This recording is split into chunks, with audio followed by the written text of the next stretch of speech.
এমনকি যে সমস্ত লোকেরা সবসময় নারী পুরুষের অবাধ মেলামেশা, জেনা, ব্যভিচার, পরকিয়া এই সমস্ত বিষয়গুলোকে সাপোর্ট করে বেড়ায়, তারাও দেখছি মাওলানা রফিকুল ইসলাম মাদানির দ্বিতীয় বিবাহ নিয়ে খুব প্রশ্ন তুলেছেন। রফিকুল ইসলাম মাদানী হুজুরের বিবাহ নিয়ে যা বললেন আব্দুর রহিম আল মাদানী হুজুর, এই মুহূর্তে রফিকুল ইসলাম মাদানী হুজুরের বিবাহ করাটা কতটুকু যুক্তিসঙ্গত হয়েছে? তাহলে চলুন আজকে আমরা আব্দুর রহিম আল মাদানী হুজুরের মুখ থেকে পুরো বিস্তারিত জেনে আসি। বাংলাদেশের আলোচিত বক্তা মাওলানা রফিকুল ইসলাম মাদানী দ্বিতীয় বিবাহ করেছেন।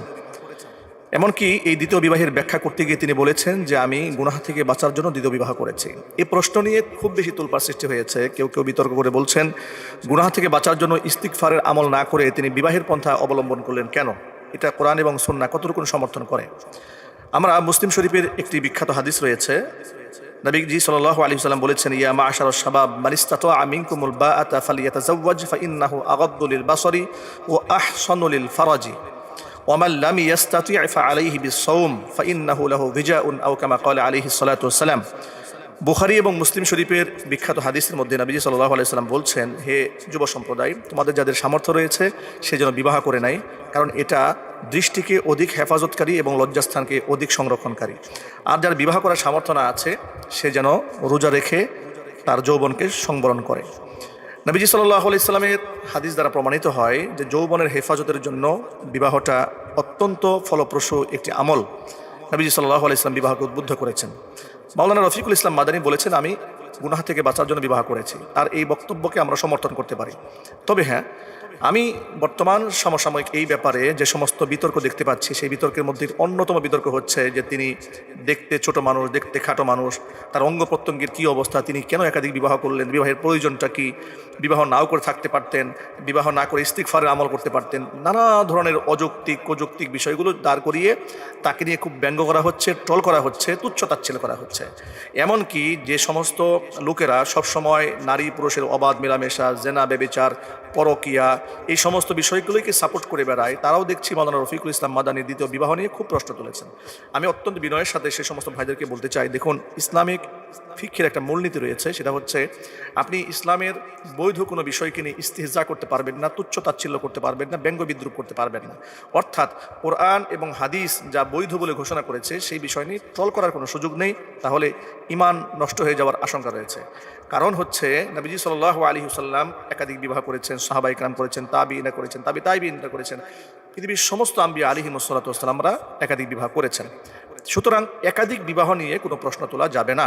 যে ব্যক্তি ভারসাম্যপূর্ণ অবস্থা বজায় রেখে স্ত্রীদের মধ্যে ইনসাফ করতে পারবে সেই ব্যক্তি একাধিক বিবাহ করতে পারে। তবে মাওলানা রফিকুল ইসলাম মাদানির একটি বিষয় নিয়ে অনেকের আপত্তি রয়েছে। সেই আপত্তির জায়গাটা হলো তার স্ত্রী সন্তান সম্ভবা, হয়তো সপ্তাহখানেকের মধ্যে সন্তান ডেলিভারি দিবেন, ঠিক এই মুহূর্তে তিনি বিবাহ করেছেন। ঠিক এই মুহূর্তটা মানবিক দৃষ্টিকোণ থেকে তার বিবাহটা কতটুকু যৌক্তিক হয়েছে এটা নিয়ে প্রশ্ন আসতে পারে, কিন্তু তার দ্বিতীয় বিবাহ কিংবা একাধিক বিবাহ নিয়ে প্রশ্ন আসা কোনোভাবেই সুযোগ নেই। আর বিবাহটা একটা ঐচ্ছিক ব্যাপার, আল্লাহ পাক তাকে সুযোগ দিয়েছেন, বিবাহ করেছেন। কিন্তু মানবিক দৃষ্টিকোণ থেকে এই অংশটা, অর্থাৎ তার স্ত্রী যখন সন্তান ডেলিভারি করতে যাচ্ছেন এবং সন্তানটা তার নিজেরই সন্তান, ঠিক ওই মুহূর্তে জীবন মরণ সন্ধিক্ষণে যখন স্ত্রী থাকেন, ওই মুহূর্তে তাকে তার সঙ্গ দেওয়া, তার পাশে থাকা, তাকে একটু আদর স্নেহ করা, তার একটু শারীরিক যত্ন নেওয়া, এটা স্ত্রীর বিরাট বড় একটা হক। স্বামীর পক্ষ থেকে স্ত্রী এই হকটা অবশ্যই দাবি করতে পারে, এই হকের দাবিদার স্ত্রী। সুতরাং সেই দৃষ্টিকোণ থেকে আমি ব্যক্তিগতভাবে মনে করি তিনি বিবাহ অবশ্যই করতে পারেন, তবে সেটা যে কোনো সময় করতে পারেন, ইসলাম তাকে সুযোগ দিয়েছে। কিন্তু ঠিক এই মুহূর্তে যখন তার স্ত্রীর গর্ভের বাচ্চা রয়েছে এবং সেটা ডেলিভারির একেবারেই সন্নিকটে, অর্থাৎ 2-1 দিন পরেই তার সন্তান দুনিয়াতে আসবে, ঠিক এই মুহূর্তে অবশ্যই একাধিক বিবাহ করাটাকে পূর্বের স্ত্রী খুব হাসি মুখে মেনে নেবেন বলে পৃথিবীর ইতিহাসে তা প্রমাণ করে না। একাধিক বিবাহ ইসলাম জরুরতান বৈধ করেছে, তবে সেটা স্ত্রী খুব হাসি মুখে মেনে নেবেন তার খুব একটা প্রমাণ বহন করে না। দেখুন, নবীজি সাল্লাল্লাহু আলাইহি সাল্লামের কলিজার টুকরা কন্যা ফাতেমাতুজ জাহরা রাদিয়াল্লাহু তাআলা আনহা, তিনি তার স্বামী হযরত আলী কাররামাল্লাহু ওয়াজহা যখন তাকে রেখে আরেকটি বিবাহ করার জন্য প্রস্তুতি গ্রহণ করেছিলেন, নবীজি সাল্লাল্লাহু আলাইহি ওয়াসাল্লামের কানে যখন আওয়াজ এসেছিল, আল্লাহ নবী সাল্লাল্লাহু আলাইহি ওয়াসাল্লাম তখন বলেছেন, ফাতিমাতু বাদআতুম মিন্নি, যেই ব্যক্তি ফাতেমা হচ্ছে আমার দেহের একটা গোশতের টুকরা, যে ব্যক্তি ফাতেমাকে কষ্ট দেয় সেই ব্যক্তি আমি নবী সাল্লাল্লাহু আলাইহি ওয়াসাল্লামকে কষ্ট দেয়, যে ব্যক্তি ফাতেমাকে আনন্দ দেয় সেই ব্যক্তি আমি মুহাম্মদ সাল্লাল্লাহু আলাইহি ওয়াসাল্লামকে আনন্দ দেয়। অর্থাৎ নবীজি সাল্লাল্লাহু আলাইহি ওয়াসাল্লাম কিন্তু তখন হযরত আলী কাররামাল্লাহু ওয়াজহার ওই মুহূর্তে ওই সিদ্ধান্তটাকে হাসি মুখে গ্রহণ করেননি। আমি এখান থেকে শুধু এই পয়েন্টটাই উল্লেখ করতে চাই, যেখানে নবীজি সাল্লাল্লাহু আলাইহি ওয়াসাল্লাম তার মেয়ে ফাতেমাতুজ জাহরা রাদিয়াল্লাহু তাআলা আনহার স্বামী হযরত আলী কাররামাল্লাহু ওয়াজহার একাধিক বিবাহ করার ক্ষেত্রে যখন তার স্ত্রীর আপত্তি ছিল, সেই জায়গায় নবীজি সাল্লাল্লাহু আলাইহি ওয়াসাল্লাম তার প্রতিবাদ জানিয়েছিলেন। ঠিক এই মুহূর্তে এই পয়েন্টের জায়গার মধ্যে এসে আমরা বলতে পারি, যে মুহূর্তে মাওলানা রফিকুল ইসলাম মাদানির স্ত্রী সন্তান সম্ভবা এবং তার স্ত্রী গর্ভবতী, এমনকি সন্তান ডেলিভারি হওয়ার খুব সন্নিকট সময় তিনি পৌঁছে গেছেন, ওই মুহূর্তে একজন স্ত্রীর মন থাকে খুব দুর্বল, তিনি থাকেন খুবই কষ্টের মধ্যে থাকেন, পেরেশানির মধ্যে থাকেন, জীবন মৃত্যুর সন্ধিক্ষণের মধ্যে থাকেন।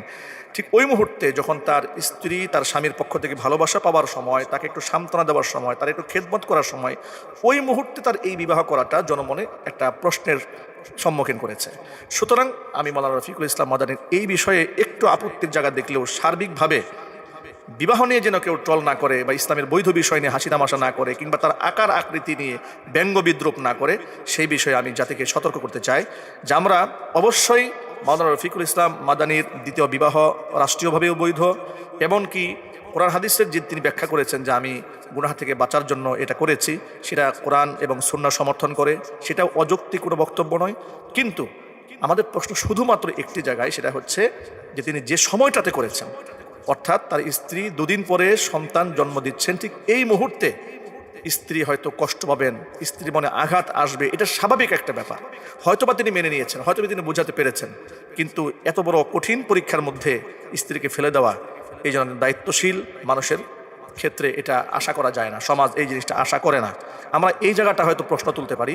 বাকি তার আকার আকৃতি নিয়ে ব্যঙ্গ করা, তার অঙ্গ প্রত্যঙ্গ নিয়ে তামাশা করা, তাকে নিয়ে ভিডিও বানানো, তার উপরে মহিলা মানুষের ছবি উঠিয়ে দিয়ে নৃত্য ডান্স করছে, এই ধরনের ব্যঙ্গচিত্র করা, এটা অত্যন্ত লজ্জাজনক, অত্যন্ত দুঃখজনক। এই আচরণগুলো আমরা আশা করি না।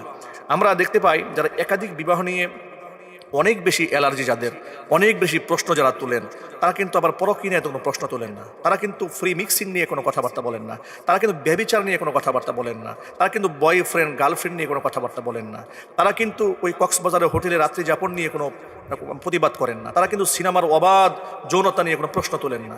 যাদের এই ধরনের অশ্লীলতা নিয়ে প্রশ্ন নেই, শুধুমাত্র একাধিক বিবাহ নিয়ে প্রশ্ন, তাদের এই প্রশ্নটাকে আমরা অবান্তর মনে করি। আমি গোটা জাতিকে এই ব্যাপারে সতর্ক করে দিতে চাই, আসুন আমরা আমাদের জবানকে হেফাজত করি। সম্মানিত ভিউয়ার্স, ভিডিও সম্পর্কে আপনার মতামত কমেন্টসে লিখবেন, ভিডিওটি একটি লাইক দিয়ে চ্যানেলটি সাবস্ক্রাইব করে রাখবেন। আসসালামু আলাইকুম।